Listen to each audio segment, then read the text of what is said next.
চাঁপাইনবাবগঞ্জের ভাষাতে বলে সঙ্গ দোষে লোহা ভাসে। চাঁপাইনবাবগঞ্জের ভাষাতে বলে সঙ্গ দোষে লোহা ভাসে। এই কথা আল্লাহর নবী নিজেও বলছেন। দেখেন, এদিকে দেখেন, এদিকে দেখেন। কুল্লু মৌলুদ্দিন ওলাদাল ফেতরা, প্রত্যেকটা ছেলে মেয়ে ইসলামী ধারণ ক্ষমতা নিয়ে জন্মগ্রহণ করেছে। আমি মুসলিম ছেলে, আমি প্যান্টটা টাকনোর উপরে রাখতে পারবো, রাখলাম না কেন? আমি দাড়ি ছেড়ে দিতে পারবো, আমি কাটলাম কেন? মেয়েটা মাথায় কাপড় দিতে পারবে, তো দিল না কেন? মেয়েটা বোরখা পরে আসতে পারবে, নগ্ন পোশাক পরে আসলো কেন? আল্লাহ নবী বলছেন ওর মা আসতে বলেছে, আল্লাহ নবী বলছেন ওর বাপ আসতে বলেছে, সেই জন্য এসেছে। প্রত্যেকে ইসলামী ধারণ ক্ষমতা নিয়ে জন্মগ্রহণ করেছে। তার বাপ মা তাকে ইহুদি করেছে, তার বাপ মা তাকে খ্রিস্টান করেছে, তার বাপ মা তাকে আগুন পূজক করেছে। বাপ মা যেমন হয়েছে ছেলে মেয়ে তেমনি ভাবে গড়ে উঠেছে। বাপ মা যেমন হয়েছে ছেলে মেয়ে তেমনি ভাবে গড়ে উঠেছে। তাই তো চাঁপাইনবাবগঞ্জের ভাষাতে বলে সঙ্গ দোষে লোহা ভাসে।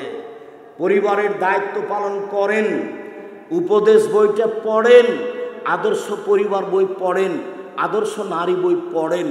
আব্দুল্লাহ আম্মার বইগুলি, কেন এই নির্যাতন, কি তার প্রতিকার, কেন হবো অবরোধ বাসায়নি, সম অধিকার চাই, সম অধিকার চাই না মর্যাদা চাই, মর্যাদা চাই সম অধিকার নয়।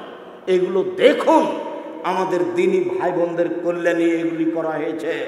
সম্মানিত দিনী ভাই বোন, আজকের আলোচনার শেষের অংশে এসে বলছি, একটা লোক এছাড়া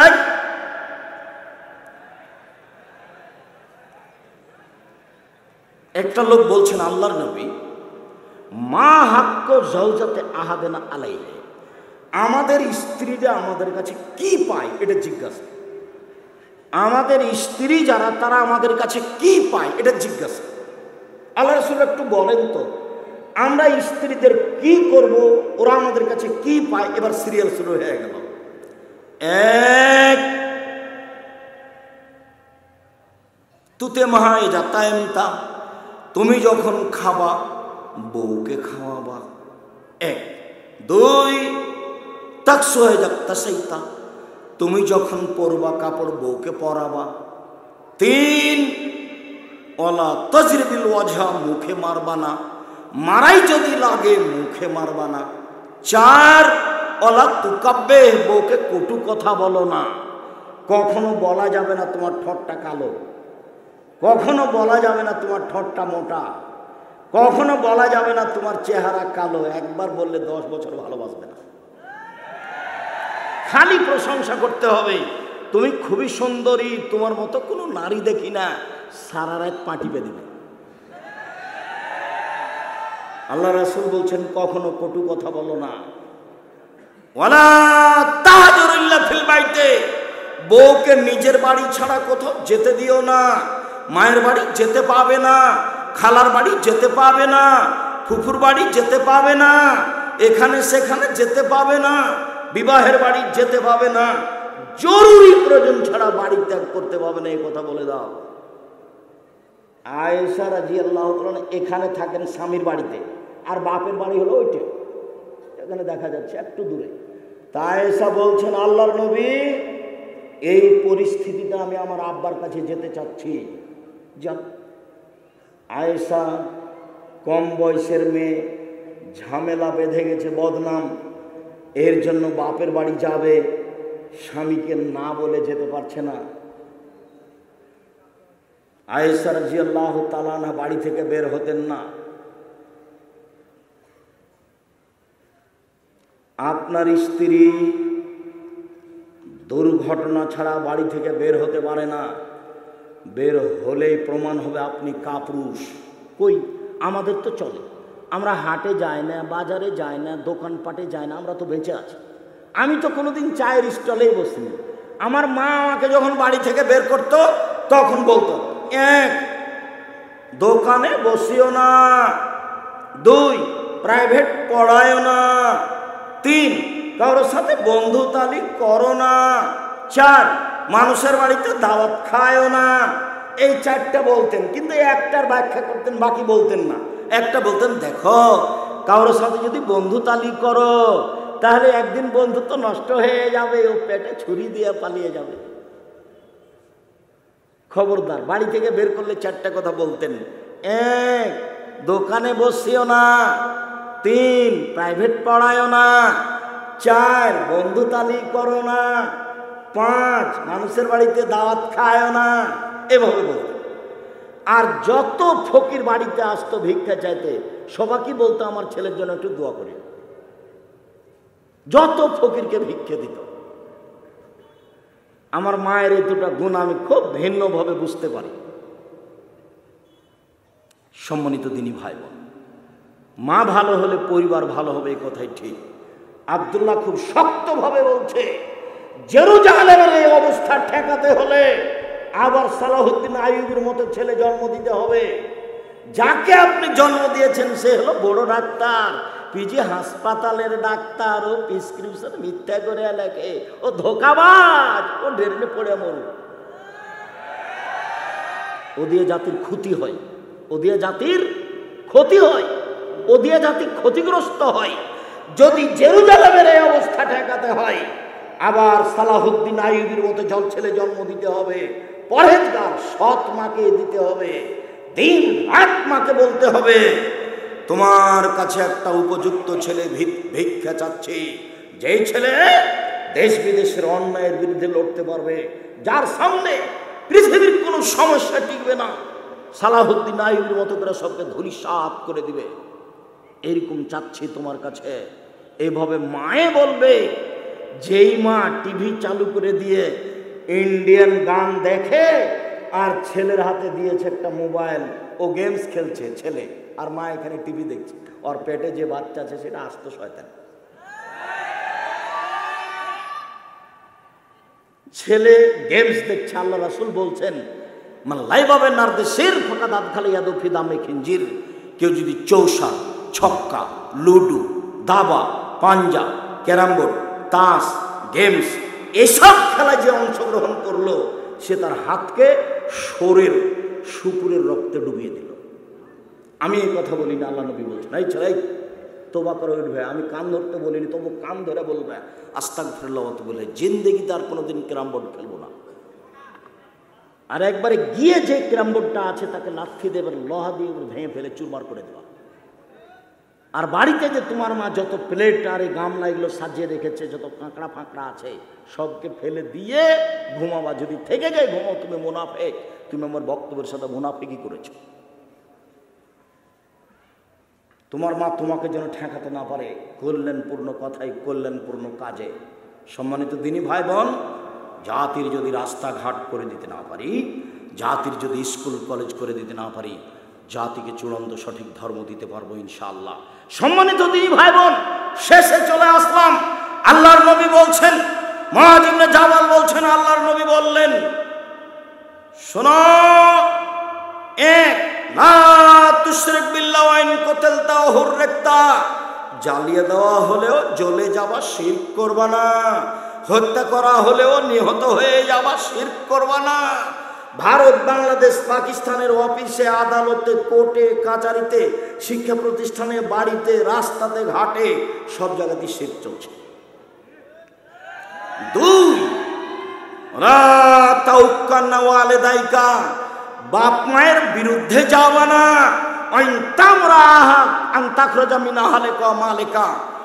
মায়ে যদি বলে বউকে তালাক দিতে হবে, দিয়ে দাও।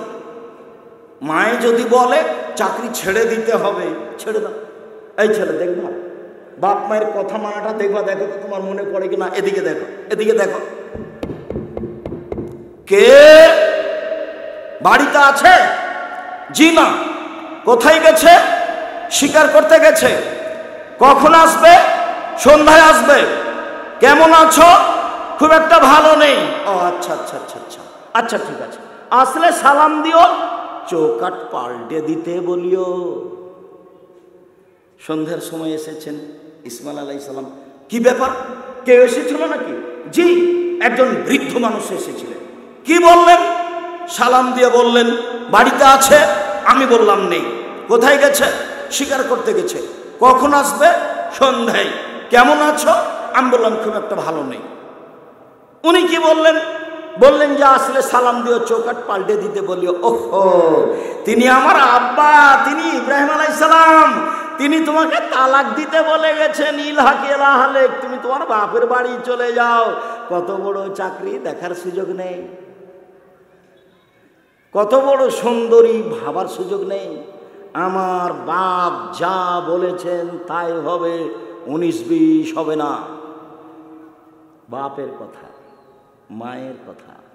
আল্লাহ রাসূল বলছেন চাকরি ছেড়ে দিতে বললে ছেড়ে দাও, বউ তালাক দিতে বললে দাও। পরামর্শ দেওয়া যেতে পারে, আম্মা একটু ধৈর্য ধারণ করেন, আম্মা মেয়েটা ভালোই আছে, আমি আশা করছি আপনাকে মূল্যায়ন করবে, করতে পারে, তুমি পরামর্শ দিতে পারো। শেষ পর্যন্ত মা যা বলছে তাই হবে। আবার দেখো, কে বাড়িতে আছে? জি না। কোথায় গেছে? শিকার করতে গেছে। কখন আসবে? সন্ধ্যায় আসবে। কি কেমন আছো? ভালোই আছি আলহামদুলিল্লাহ। কি খাও? আল্লাহ আল্লাহ, পানি আর গোস্ত, আর কিছু নাই, পানি আর গোস্ত। বারাকাল্লাহু ফি লাহমিকা ওয়াল মাইকা, তোমাদের পানিতে গোস্তে আল্লাহ বরকত দান করুক। আচ্ছা ঠিক আছে, আসলে সালাম দিও, চৌকাট বহাল রাখতে বলিও। সন্ধ্যার সময় চলে এসেছে। কি ব্যাপার, কেউ এসেছিল নাকি? হ্যাঁ, একজন বৃদ্ধ মানুষ এসেছিলেন। কি বললেন? বললেন বাড়িতে আছে। আমি বললাম নেই। কোথায় গেছে? শিকার করতে গেছে। কখন আসবে? সন্ধ্যায়। কেমন আছো? আলহামদুলিল্লাহ ভালো আছি। কি খাও? গোস্তর পানি। কি বললেন? বললেন যে ঠিক আছে, আসলে সালাম দিও, চৌকাট বহাল রাখতে বলিও। ও, তিনি আমার আব্বা ইব্রাহিম, তিনি তোমাকে স্ত্রী হিসেবে বহাল রাখতে বলেছেন। আমার আব্বা যাহাই বলেছেন তাহাই হইবে। এর নাম বাপ মায়ের আনুগত হও। বাপ মায়ের অনুগত হও। শোনো, একদিন তুমি ছিলে তোমার মায়ের কোলে, পেশাব পায়খানা তোমার মা পরিষ্কার করতে থাকে, ভালো লাগে, ভারী লাগেনি। এখন তোমার মা তোমার কোলে। তোমার বোনেরা শ্বশুর বাড়ি চলে গেছে, লন্ডন আমেরিকায় থাকে। তোমার মাকে তারা দেখতে পারবে না। আর তোমার বউ তোমার মাকে সাধারণত দেখতে পারবে না, এই জন্য যে তোমার মা দিন রাত তোমার বউকে গালি দেয়, আর খালি বলে বাড়ি থেকে বেরিয়ে যাও, বাড়ি থেকে বেরিয়ে যাও, বাড়ি থেকে বেরিয়ে যাও। সন্ধ্যার সময় তুমি এসে বলছো কি ব্যাপার, আমার আম্মার কাপড়টা তুমি পরিবর্তন করনি, আমার আম্মা সকালে পেশাব করেছে, ভিজা কাপড়ে আছে। তখন তোমার বউ বলছে তোমার মাকে তুমি দেখো না। তোমার মা অকথ্য ভাষা মাকে গালি দিয়ে তোমার মাকে দেখবো মানে? তোমার কিছু করার নেই। পেশাব করাবা তুমি, পায়খানা করাবা তুমি, গোসল দেওয়া তুমি, কাপড় পরিবর্তন করাবা তুমি, কাপড় খেঁচে দিবা তুমি, মেডিকেলে নিয়ে যাবা তুমি, গায়ে তেল দিয়ে দিবা তুমি। একদিন তুমি ছিলে তোমার মায়ের কোলে, এখন তোমার মা তোমার কোলে। তোমার মার যা প্রয়োজন অক্ষরে অক্ষরে তুমি তাই করবা। এরই নাম মাকে সম্মান করা। তোমাকে বলে গেলাম, কোনোদিন বাপ মাকে ভারী মনে করবে না। ঘুম থেকে উঠে দেখবা সবচেয়ে বড় শত্রু আমার মা। মুখ খুলতে পাবা না। তোমার মা তোমার বিরুদ্ধে বলছে, কথাই ঠিক। তোমার মা তোমার বউয়ের বিপক্ষে বলছে, কথাই ঠিক। তোমার মা তোমার বউকে দিন রাত গালি দিচ্ছে, কথাই ঠিক। তোমার মা সবই উল্টা কাজ করছে, কথাই ঠিক।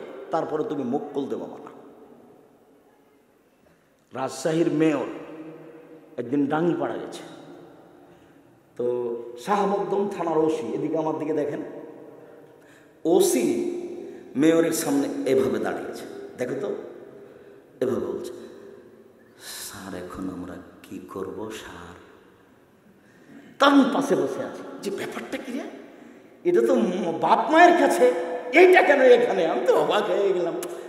আল্লাহ বলছেন বাপ মায়ের কাছে জোরে হেঁটে যাওয়া যাবে না, বাপ মায়ের কাছে বাহু উঁচু করে কথা বলা যাবে না, বাপ মায়ের কাছে উঁচু কণ্ঠে কথা বলা যাবে না, বাপ মায়ের সামনে বলা যাবে না তোমাকে যেতে বললাম না, নিষেধ করলাম তবুও গেছো, কোন প্রকার চলবে না। 5 ওয়াক্ত সলাতের বিবরণ এত দেওয়া হয়নি, অথচ ইবাদতের জগতে সবচেয়ে ভিন্ন ধরনের ইবাদত কি? নামাজ।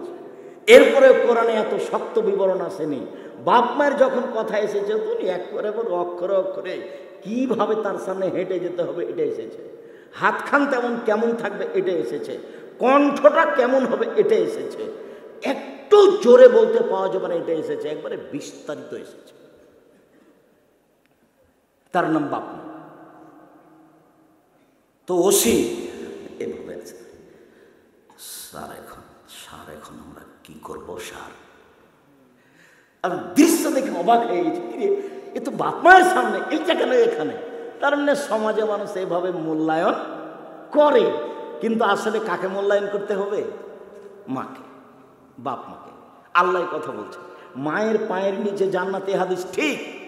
মায়ের দিকে সুনজরে কবুল হজের সমান নেকি হবে, এই কথা মিথ্যা। মায়ের দিকে তাকালে শোনা হয় কবুল হজের সমান নেকি হবে, এটা মিথ্যা। মায়ের পায়ের নিচে জান্নাত, এ কথাই ঠিক। বাপ মার সেবা করে জান্নাত পেল না, তার ভাগ্য দুর্ভাগ্য, এ কথাই ঠিক। বাপ মাকে মূল্যায়ন করলে জান্নাত হবে, এ কথাই ঠিক। পরিস্থিতি খুবই জটিল, এরপরে বাপ মাকে মেনে চলতে হবে, এ কথাই ঠিক। মনে হচ্ছে যে ওরা মরে না কেন, ওদের আর অত্যাচার সহ্য করতে পারি না। টাকা দিয়ে গেছি সন্ধ্যের সময়, মা এই টাকাটা একটু ফলমূল কিনে খাবেন। ঢাকায় গিয়ে জিজ্ঞাসা করছি, তো বলছে বেটা টাকাটা তোমার বোনের ছেলেকে দিয়ে দিই। আরে অবাক কথা, টাকা দিয়ে গেলাম আমি আপনাকে ফল খাওয়ার জন্য, সকাল হতে না হতে আপনি আমার বোনের ছেলেকে দিয়ে দিলেন। ওরা কি ভিক্ষে করে খায় নাকি? না বেটা, না বেটা, না বেটা, ওগুলো বলিস না বেটা, দিয়েছি দিয়েছি দিয়েছি, যা দেবেন তাই দিয়ে দেবেন। জি, ও আপনার বোনের ছেলে তার কাছে আপনার ছেলের চেয়ে অনেক প্রিয়। আপনি দেখবেন এখনই আপনি কালকে একটা বড় মাছ বাজারে কিনেন, দিয়ে আপনার ছেলেকে আর আপনার বোনের ছেলেকে একসাথে বসান, আপনার মাকে বলেন যে মাছ তুলে দেন, দেখবেন আপনার ভাগনার প্লেটে বড় মাছটা দিয়েছে। দেখেন আপনি পরীক্ষা করেন। এখন আপনি কি করবেন? একেবারেই পরিবেশ উল্টা, তবু আপনি মুখ খুলতে পাবেন না। আল্লাহ বলছেন, নবী বলছেন, মুখ খোলা যাবে না, তার নাম বাপ মা। হত্যা করা হলেও শিরক করবা না, জ্বালিয়ে দেওয়া হলেও শিরক করবা না। বাপ মা যদি তালাক দিতে বলে বউ তালাক দিয়ে দাও, চাকরি ছাড়তে বললে চাকরি ছেড়ে দাও, যা বলছে তাই মানো, এইভাবে মানো। 3, কখনো ফরজ সালাত ছেড়ো না। 4, ইয়াকল মাসিয়াতা, পাপ থেকে বেঁচে থাকো, জেনা করো না। পাপ থেকে বেঁচে থাকো, জুলুম করো না। দলীয় ক্ষমতা দেখিয়ে তাকে জেলে দিও না। দাঙ্গাবাজি করো না, রাহাজানি করো না। নিজে উপার্জন করো, চুপচাপ থাকো। আমি দিন মজুরি করে খাই, বাস। 2 জন যেখানে বসে আছে সেখানে আমি নেই, আমি মানুষের বাড়িতে কাজ করে খাই। আরে মানুষের বাড়িতে কাজ করে খাবো কেন? চাঁপাই নবাবগঞ্জের মানুষ বাগানে রাম বিক্রি করে দেশের সবচেয়ে বড় ব্যবসা করব। আমিও বলছি ব্যবসা করব। আমি যখন বহির্বিশ্বে যাই তখন কোন বাঙালির কাছে গিয়ে বলি বাড়ি কোথায়, বলে ব্রাহ্মণ বাড়িয়ে। আমার পিছে পিছে দৌড়ায়, কি লাগবে বলেন। একটা চাঁপাই নবাবগঞ্জের লোক পায় না। বলে ওরা কি করে? বলে ওরা মাস্টারি করে। তো মাস্টারি করে কি করে? বলে 25 দিনে বেতন শেষ হয়, 5 দিন কিভাবে চলে? ধার কর্য করে চলে। তো যখন বেতন পাই তখন ধার কর্য পরিশোধ করতে গিয়ে আবার পরের মাসে 25 দিনে শেষ। তখন মায়ে বলে আমাকে টাকা দিলে না বেটা এই মাসে। মা এ মাসে তো পান্ন না, তো সামনের মাসে দেখি, সামনের মাসে জিনিসের দাম বেড়ে গেছে। তো না পারেনি। এই ছেলেকে আর উপকার করতে পারবে? উপকার করতে হলে কি করতে হবে? ব্যবসা। টাকা উপার্জন করব, ঘুমের ঘরেও মানুষকে উঠানো নামানোর জন্য টাকা খরচ করব না, অসহায় মানুষের পাশে দাঁড়াবো, এই জন্য টাকা ইনকাম করছি। বাপ মায়ের চাচা চাচির পাশে দাঁড়াবো, এই জন্য টাকা ইনকাম করছি। পাড়ার অসহায় মহিলার সহযোগিতা করবো, এই জন্য টাকা ইনকাম করছি। ঘুমের ঘরেও ব্যবসা করব। আল্লাহ রাসূল বলছেন, আর তাজেরা সাদেক কুনিল নেক ইয়াউমুল কিয়ামাহ, এদিকে অসদাল আম্বিয়া, সত্যবাদী ব্যবসায়ী জান্নাতের নবীদের সাথে থাকবেন। নেন এবার। আর বলছে জমি চাষ করো না। আল্লাহ রাসূল জমি চাষ করলে অন্তর শক্ত হয়ে যায়। জমি চাষ নাজায়েজ না, তবে ভালো না।